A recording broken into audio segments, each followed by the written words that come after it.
홉채널 믿음의 가족 여러분 그동안 평안하셨습니까?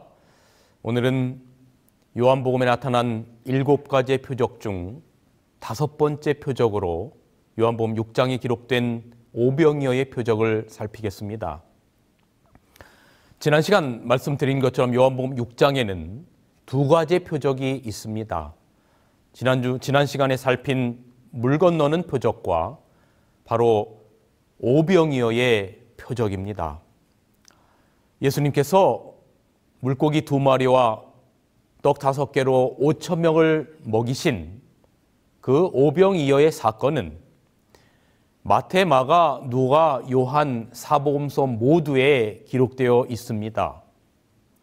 그 장소에 대해서는 약간씩 다르게 나타나 있습니다. 마태복음과 마가복음과 누가복음에는 빈들이라고 표현되어 있고 요한복음은 잔디가 많은 곳으로 나옵니다. 그리고 제자들이 무리들에게 먹을 것을 구하도록 한 곳에 대해서도 마태복음에는 마을로 가서, 마가복음에는 두루 촌과 마을로 가서, 누가복음에는 두루 마을과 촌으로 가서 먹을 것을 구하도록 말하고 있습니다.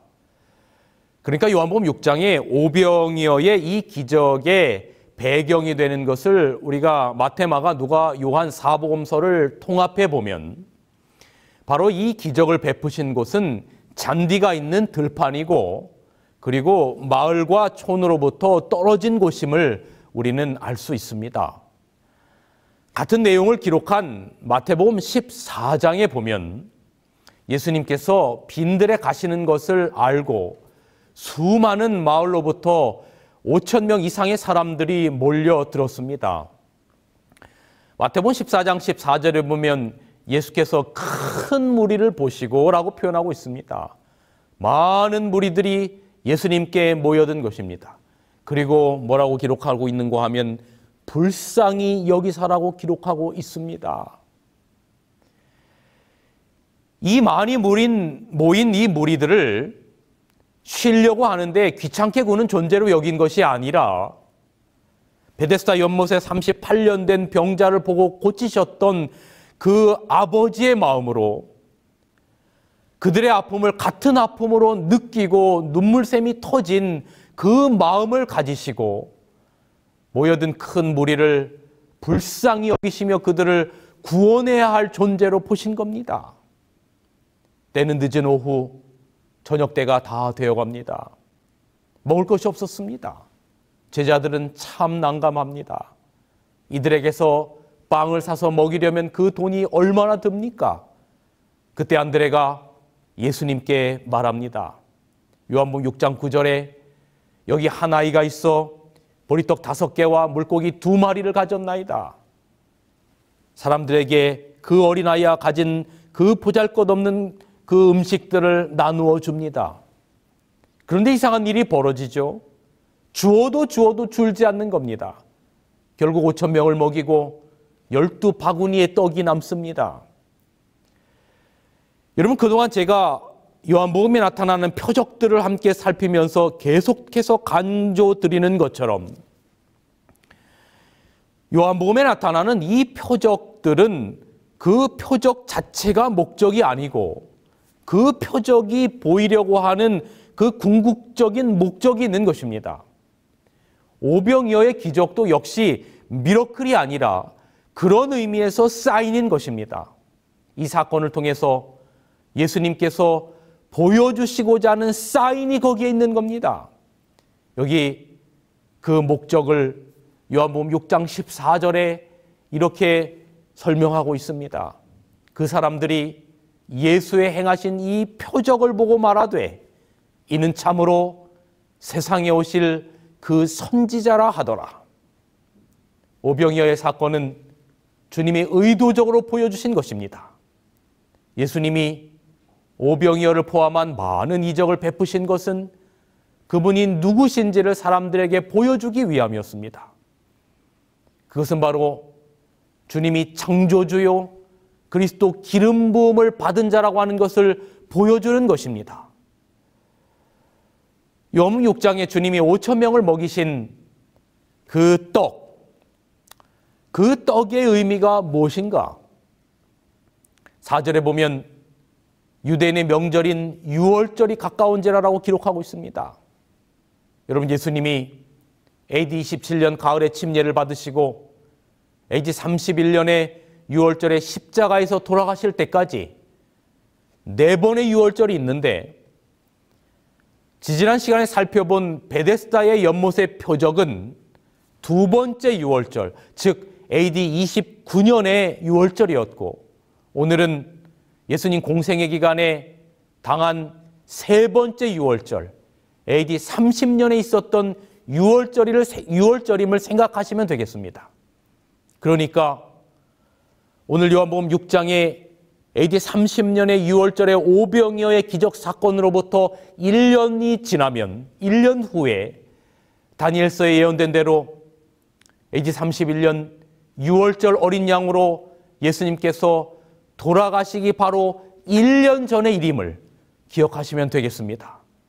실제로 자신의 몸을, 세상의 아픔을 자신의 아픔으로, 세상의 고통 때문에 자신의 눈물샘이 터질 정도로 사랑한 그 자식들에게 자신의 몸을 직접 십자가에서 온 세상에서 찢기워져 나눠주시기 전에 바로 1년 전 오늘 요한복음 6장의 생명의 떡을 사람들에게 나누어 주시면서 궁극적으로 있을 십자가 표상을, 십자가 사건을, 바로 자신의 몸을, 그렇게 찢기실 몸을 오늘 요한복음 6장의 표적을 통해서 보이시는 겁니다. 요한복음 6장 30절에 보면 사람들이 이렇게 묻습니다. 저희가 묻되 그러면 우리로 보고 당신을 믿게 행하시는 표적이 무엇이니까? 하시는 일이 무엇이니까? 기록된 바 하늘에서 저에게 떡을 주어 먹게 하였다 함과 같이 우리 조상들은 광야에서 만나를 먹었나이다. 이러한 질문에 대하여 예수님께서 대답하십니다. 요한복음 6장 32절, 예수께서 이르시되 내가 진실로 너희에게 이르노니 하늘에서 내린 떡은 모세가 준 것이 아니라 오직 내 아버지가 하늘에서 내린 참떡을 너희에게 주시나니. 때는 이스라엘 백성이 430년간 종살이를 하고 나서 애굽에서 모세와 함께 나와서 홍해에 넘실대는 파도를 맞닥뜨리고 뒤에는 추격하는 애굽 백성들, 그 생사의 기로에서 하나님은 홍해를 가르시고 애굽의 모든 군사들을 홍해에 수장시키시고 이스라엘 백성들을 구원하십니다. 그리고 이스라엘 자손이 신광야에 이르릅니다. 그때 출애굽기 16장에 보면 그들이 모세와 아론을 향하여 우리가 애굽 땅에서 고기가마 곁에 앉았던 때와 떡을 배불리 먹던 때가 그립구나. 그래서 이곳에서 죽게 되었다라고 불평을 하는 겁니다. 그때 여호와께서 이스라엘 백성에게 새벽마다 내리셨던 일용할 음식이 바로 만나였지요. 이렇게 시작된 만나가 이스라엘이 가나안에 들어가던 날까지 40년간 베풀어졌습니다. 이제 40년 광야 생활이 거의 끝나고 가나안 땅에 들어가기 직전에 지난 날을 회고하며 모세는 이렇게 이야기합니다.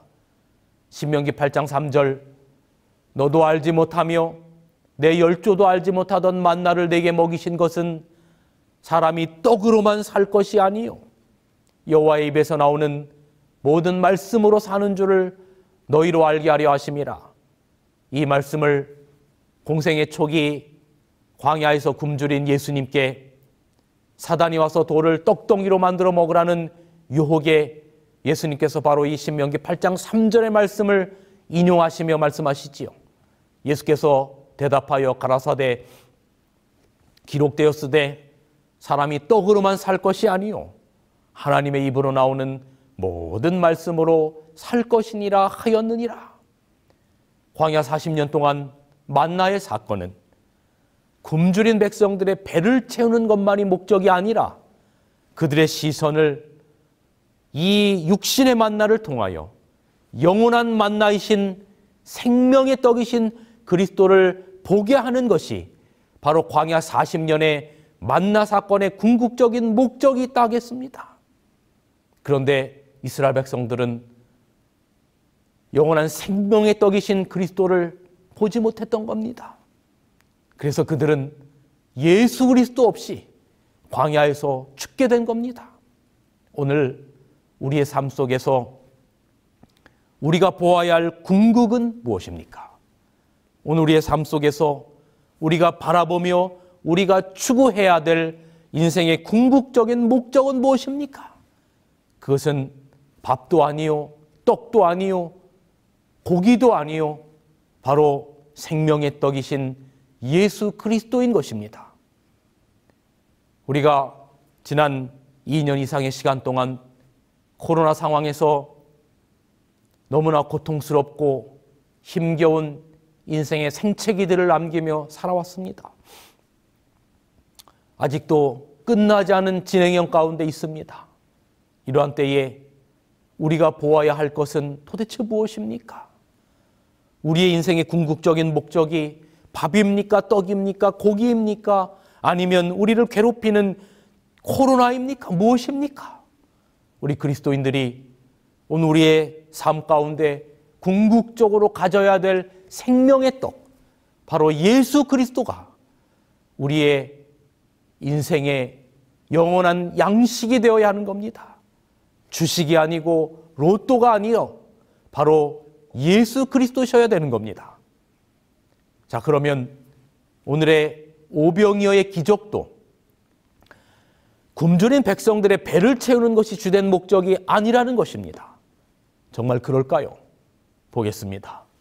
요한복음 6장 26절, 예수께서 대답하여 가라사대 내가 진실로 진실로 너희에게 이르노니 너가 나를 찾는 것은 표적을 본 까닭이 아니요 떡을 먹고 배부른 까닭이로다. 이스라엘 백성들은 표적에서 교훈을 얻지 못했습니다. 단순히 배부른 데만 만족했어요. 이러한 군중들을 보시고 예수께서 27절에 이렇게 말씀하셨습니다. 썩는 양식을 위하여 일하지 말고 영생하도록 있는 양식을 위하여 하라. 이 양식은 인자가 너희에게 주리니 인자는 아버지 하나님의 인치신 자니라.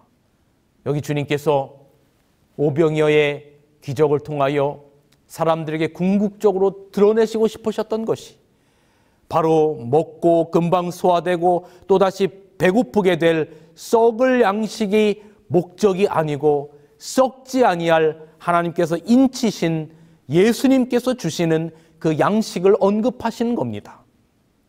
여기 6장 35절에 예수께서 가라사대 내가 곧 생명의 떡이니 내게 오는 자는 결코 줄이지 아니할 터이요. 예수께서 사람들에게 주고자 했던 것은 바로 신령한 떡이었습니다. 그것은 바로 주님 자신이었어요. 여기 47절, 48절에 진실로 진실로 너에게 이르노니 믿는 자는 영생을 가졌나니 내가 곧 생명의 떡이로다. 53절 예수께서 이르시되 내가 진실로 진실로 너에게 이르노니 인자의 살을 먹지 아니하고 인자의 피를 마시지 아니하면 너희 속에 생명이 없느니라. 그렇다면 살을 먹고 피를 마신다는 것이 무슨 의미일까? 여기 영감이 글에는 다음과 같이 기록하고 있습니다. 하나님의 아들의 살을 먹고 피를 마시는 것에 대한 그분의 언급은 영적인 의미로 받아들여야 한다. 우리가 믿음으로 그분을 우리의 구주로 붙잡을 때 우리는 그리스도의 살을 먹고 피를 마시는 것이다. 다시 읽어드립니다. 우리가 믿음으로 그분을 우리의 구주로 붙잡을 때 우리는 그리스도의 살을 먹고 피를 마시는 것이다. 여러분, 예수님께서 오병이어의 기적을 통해서 사람들에게 주시고자 했던 것은 분명합니다. 여러분, 우리가 기억하십니까? 오병이어의 표적 가운데 첫 번째 표적이 요한복음 2장에 나타난 어떤 표적이었죠? 네, 물을 가지고 포도즙을 만드신 표적이었어요. 제가 그 말씀을 설명드리면서 그 바로 포도즙 사건은 요한복음 19장에서 표상하는 예수님께서 십자가에서 흘리실 보혈의 피를 표상한다고 말씀을 드렸어요. 마찬가지로 오늘 요한복음 6장에 바로 이 오병이어의 바로 그 오병의 떡의 사건은 요한복음 2장에는 예수님께서 흘리실 피를 표상하는 것이었다면 바로 요한복음 6장에 그 떡을 사람들에게 나누어진 그것은 십자가에서 흘리실, 십자가에서 찢기실 그분의 살을 표상하는 것이었습니다.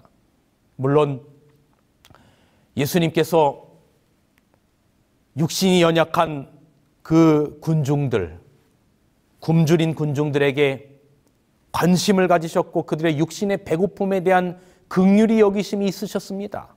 그래서 그들의 필요를 충족시켜 주셨어요. 그러나 예수님께서 모든 시대를 살아가는 사람들에게 진정 주시고자 했던 것은 바로 자신의 피와 자신의 살을 사람들이 먹는 것이었어요. 바로 그것은 예수 그리스도를 개인의 구주로 영접해서 영원한 생명을 얻게 하는 것, 바로 그것이 주님께서 사람들에게 진정으로 주시고자 했던 것입니다. 예수께서 군중들에게 떡을 주실 때 말씀드렸던 것처럼 바로 그때로부터 1년 후 AD 31년 6월절 자신이 십자가에 달리실 일을 이미 내다보셨을 것입니다. 그 떡이 찢겨지며 떼어질 때 예수님께서 자신의 몸이 찢겨질 것을 그분은 내다보신 겁니다. 여러분, 구약의 여러 가지 제사의 양식 중에 소제와 전제라고 하는 것이 있습니다. 소제는 떡으로 제사를 드리는 것인데, 여러분 이것이 바로 고린도전서 11장 23절 24절에 주 예수께서 잡히시던 밤에 떡을 가지사 축사하시고 떼어 가라사대 이것은 너희를 위하는 내 몸이니, 여러분 우리가 성만찬 예식을 할 때 바로 그 떡을 뗀다라고 하는 것은 우리가 바로 소제의 제사를 지내는 의미를 가지고 있는 겁니다. 그 떡을 떼고 그 떡이 예수님의 십자가에서 찢기실 몸을 표상하면서 그것을 먹는 그 행위 자체는 바로 우리가 소제라고 하는 제사를 드리고 있는 겁니다. 또 다른 하나는 전제 혹은 신약의 관제라고 하는 표현이 있는데 이것은 음료로 제사를 드리는 제사입니다. 고린도전서 11장 25절 식후에 또한 이와 같이 잔을 가지시고 가라사대 이 잔은 내 피로 세운 새 언약이니 이것을 행하여 마실 때마다 나를 기념하라.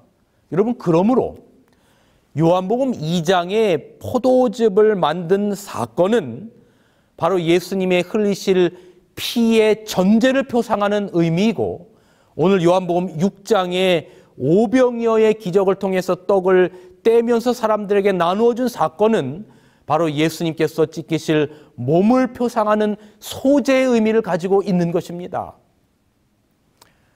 오늘 요한복음 6장의 본문의 기적은 오늘 이 말씀을 전하는 저나 이 말씀을 듣는 여러분 모두가 우리들에게 너희가 먹을 것을 주어라라고 하는 주님의 명령에 대한 책임감을 우리들에게 일깨우고 있는 것입니다. 들판에 모인 그 굶주린 무리들은 예수님께서 그들에게 제자들을 통하여 그들에게 떡을 나누어 주도록 말씀하셨어요. 너희가 떡을 나누어 주어라. 여러분, 오늘 우리는 떡을 나누어 주어야 될 사명을 가지고 먼저 선택함을 받은 하나님의 자녀들입니다. 우리는 온 세상에 생명의 떡이 없어 죽어가는 사람들에게 생명의 떡이신 그리스도를 쪼개서 나누어 주어야 할 사명을 받은 사람들입니다. 예수님의 마지막 제자들을 향한 대사명, 그 사명이 바로 그 떡을 나누어 주라고 하는 사명인 겁니다. 마태복음 28장 19절 20절 너희는 가서 모든 족속으로 제자를 삼아 아버지와 아들과 성령의 이름으로 침례를 주고 내가 너에게 분부한 모든 것을 가르쳐 지키게 하라. 우리는 이 명령 앞에 때때로 무력해지는 우리 자신을 발견합니다. 마태복음 14장 15절 너희가 먹을 것을 주어라. 군중을 먹이는 것은 제자들에게 일임되었습니다. 그런데 제자들의 반응은 할 수 없다였습니다. 오늘 본문에는 안드레와 빌립이 등장하는데 둘 다 비관에 빠졌습니다. 빌립은 계산이 빠르고 사리를 잘 분별하는 사람입니다. 들판에 앉아있던 사람들을 대충 세봐도 5천 명쯤 된다고 했는데 이는 여자와 아이들을 제외하고 계산한 수이죠. 그러니까 들판에는 10,000명 이상의 사람들이 있었을 겁니다. 이들을 다 먹이려면 얼마만한 돈이 든다는 것을 빌립은 이미 계산을 맞춰놨어요. 먹을 것을 조금씩 나눠준다 해도 200데나리온으로도 부족한 금액이라고 생각했어요. 그 당시 일꾼이 하루 열심히 일하고 받은 품삯이 한 데나리온입니다. 200데나리온이면 7달치 월급이 되는 셈입니다. 빌립은 정확하게 문제를 파악했지만 해결책을 간구하지 못한 채 절망했습니다. 이것이 빌립의 모습입니다. 안드레는 빌립보다는 조금 더 적극적입니다. 그러나 그도 여전히 마음 가운데 비관적인 마음을 떨쳐버릴 수 없었어요. 그러나 그는 빌립과는 다르게 아무것도 할 수 없다고 포기하지 않고 어린아이 한 명을 찾았습니다. 그 어린아이 소년이 가진 보리떡 5개와 물고기 2마리를 가지고 예수님 앞에 가지고 갔습니다. 아주 연약한 도시락입니다. 모여있던 사람들과 그 도시락을 생각할 때 그러나 아무리 그것이 예수님 앞에 드려진다 하더라도 도저히 해결책이 될 수 없는 연약한 도시락입니다. 절망입니다. 안드레나 빌립 모두 다 절망할 수밖에 없는 상황입니다. 그런데 이 두 제자의 모습 속에서 저는 제 모습을 보는 겁니다. 아니, 우리의 모습을 보는 겁니다. 이 둘은 다 믿는 자였고 많은 기적들을 보았습니다. 그러나 예상치 못했던 일에 절망합니다. 우리도 우리의 삶 속에서 예수님의 섭리를 체험하고 살아갑니다. 그러나 어느 순간 현실의 덫에서 절망하고 자포자기하는 경우가 많습니다. 주님은 어린아이가 내놓은 보리떡 5개와 물고기 2마리로 기적을 행하셨습니다. 보리떡 5개는 무엇입니까? 이런 보리떡은 가난한 집에서 아이들에게 간식으로도 주고 혹은 나귀에게도 먹인 가난한 사람들의 음식 보리개떡입니다. 물고기 2마리는 무엇입니까?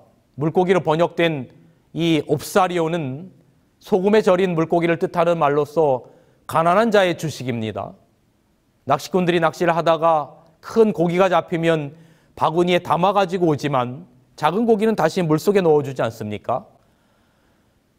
이스라엘 사람들도 성경법에 따라서 작은 고기는 다시 물속에 넣어 살려줍니다. 그런데 가져오기는 너무 작고 그렇다고 다시 물속에 넣을 필요 없는 어중간한 크기의 고기가 있습니다. 낚시꾼들은 이런 고기를 바닥에 던져둡니다. 그리고 고아나 과부 등 가난한 사람들은 이것들을 주워서 소금에 절여서 양식으로 삼았습니다. 5병여의 이 2마리 물고기는 바로 소금에 절인 가난한 사람들의 양식이었던 겁니다. 지금 예수님 앞에 그렇게 초라하고 연약한 보리개떡 5개와 소금에 절인 물고기, 작은 물고기 2마리가 바쳐진 겁니다. 가난한 사람들의 한 끼 도시락 식사입니다. 그런데 이 보잘것없는 음식에서 기적이 일어난 겁니다. 아니, 표적이 일어난 겁니다. 사인이 일어난 겁니다. 성경에 보면 작은 것으로 큰 역사를 만들어낸 사건들이 많습니다. 그것을 잘 표현해 준 말씀이 겨자씨에 관한 말씀일 겁니다. 마태복음 17장 20절 만일 너에게 믿음이 겨자씨 한 알만큼만 있어도 이 산을 명하여 여기서 저기로 옮겨지라 하면 옮겨질 것이요 또 너희가 못할 것이 없으리라. 겨자씨는 작은 것입니다. 그런데 주님은 우리에게 겨자씨만한 믿음만 있어도 산을 옮길 수 있고 못할 일이 없다고 하십니다. 겨자씨처럼 작은 것도 주님의 손에 들리면 큰 능력을 발휘할 수 있는 겁니다. 여러분, 여기 제가 좋아하는 말씀이 있습니다. 이사야 60장 22절, 그 작은 자가 천명을 이루겠고 그 약한 자가 강국을 이룰 것이라. 때가 되면 나 여호와가 속히 이루리라. 하나님의 때가 되면 작은 자가 천을 이루고 약한 자가 강국을 이루게 될 것입니다. 우리의 힘이 약해도, 우리가 가진 것이 작아도 하나님이 우리를 쓰시면 강하게, 놀랍게, 크고 그리고 넘치게 일할 수 있습니다. 왜냐하면 우리가 영이어도 주님이 무한대이시기 때문에 주님과 우리가 연합하면 주님은 우리를 통하여 무한대의 일을 할 수 있는 것입니다. 엘리자베스 노벨이란 사람이 쓴 조금이라고 하는 글이 있습니다. 설탕을 조금 써도 음식의 맛을 낼 수 있습니다. 비누를 조금 써도 몸을 깨끗하게 만들 수 있습니다. 햇볕이 조금 비춰도 새싹이 힘차게 자라날 수 있습니다. 연필이 조금 남아도 아름다운 글 한 편을 쓸 수 있습니다. 양초가 조금 남아도 주위의 환한 빛을 밝힐 수 있습니다. 여러분, 내가 가진 것이 작다고 아무것도 하지 않는다면 우리는 주님 앞에서 실패자가 되고 세상에서도 실패자가 될 것입니다. 내가 가진 것이 작아도 주님을 믿고 그것을 사용하면 주님은 그 작은 것을 통해서 큰 일을 그분이 이루실 것입니다. 달란트에 비유해서 한 달란트 받은 사람의 잘못은 자기가 가진 것이 작기 때문에 이것으로 무엇을 할 수 있겠어라고 생각을 하고 그 달란트를 사용하지 않은 것입니다. 여러분, 내가 다른 사람들보다 부족하고 다른 사람들보다 공부를 못해도 다른 사람들보다 재능이 없어도 다른 사람들보다 좀 가난해도 남보다 인물이 좀 부족해도 괜찮습니다. 세상 것에는 끝이 있습니다. 세상의 부족은 끝이 있습니다. 괜찮습니다. 그러나 여러분 기억하십시오. 마태복음 24장 45절, 충성되고 지혜 있는 종이 되어 주인에게 그 집사람들을 맡아 때를 따라 양식을 나누어 줄 자가 누구뇨? 때를 따라 양식을 나누어 줄 자가 누구뇨?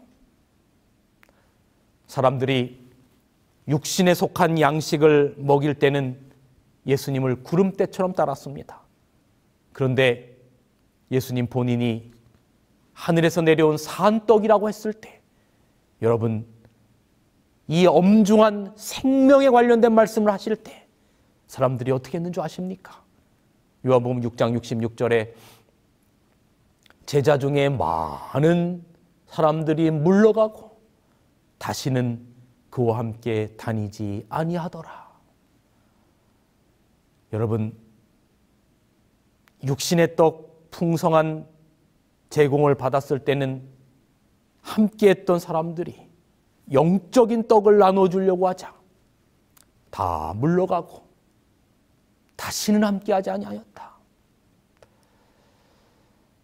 그럼 참 아픈 이야기죠. 여러분, 세상의 부족 괜찮습니다. 그 끝이 있습니다. 그런데 여러분이 선택한 생명에 만나는, 여러분이 선택한 영원한 생명의 떡인 예수님, 그분은, 여러분이 그분을 먹고 그분의 피를 마시는 것은, 그분을 개인의 구주로 받아들이는 것은 영원한 생명과 영원한 행복으로 이어질 문제입니다. 여러분, 우리는 너무 자주 육신의 떡을 주는 예수님만을 찾아요. 그래서 복이 되면, 나에게 뭔가 떨어질 콩고물이 있으면 신앙을 하는 거래 신앙을 우리는 너무 자주 하려고 해요. 여러분에게, 아니 제 자신에게 질문을 드립니다. 여러분은, 아니 저는 물고기 2마리와 5개의 떡으로 우리의 육신의 배를 채우는 요한복음 6장의 오병이어의 기적을 원하십니까? 아니면 그리스도를 위해, 우리의 이웃을 위해, 우리의 작은 것들이어서 사람들에게 영원한 생명의 떡인 그리스도를 소개하고 마침내 주님 오실 때 영원한 새하늘과 새 땅에서 영원 무궁토록 살아가는 그러한 진정한 요한복음 6장의 오병이어의 기적을 원하십니까? 여기 요한복음 6장 53절 54절 예수께서 이르시되 내가 진실로 진실로 너에게 이르노니 인자의 살을 먹지 아니하고 인자의 피를 마시지 아니하면 너희 속에 생명이 없느니라. 내 살을 먹고 내 피를 마시는 자는 영생을 가졌고 마지막 날에 내가 그를 다시 살리리라. 인자의 살과 인자의 피를 먹고 마시는 자는 마침내 영원한 생명을 가졌고 마지막 날에 다시 살리겠다라고 말하는 것입니다. 여러분, 우리 가진 작은 것 주님 위에 드리고 나를 위해 주신 생명의 떡인 그리스도의 몸, 생명의 즙인 그리스도의 피가 내 일생을 주관하고, 그리고 그 받은 생명, 그 받은 떡, 먼저 받은 그 생명 세상에 전하는 일 하면서 살다가 주님께로부터 칭찬받고 주님 맞이하시는 여러분과 제가 되기를 간절히 바라면서 오늘 말씀을 줄이겠습니다.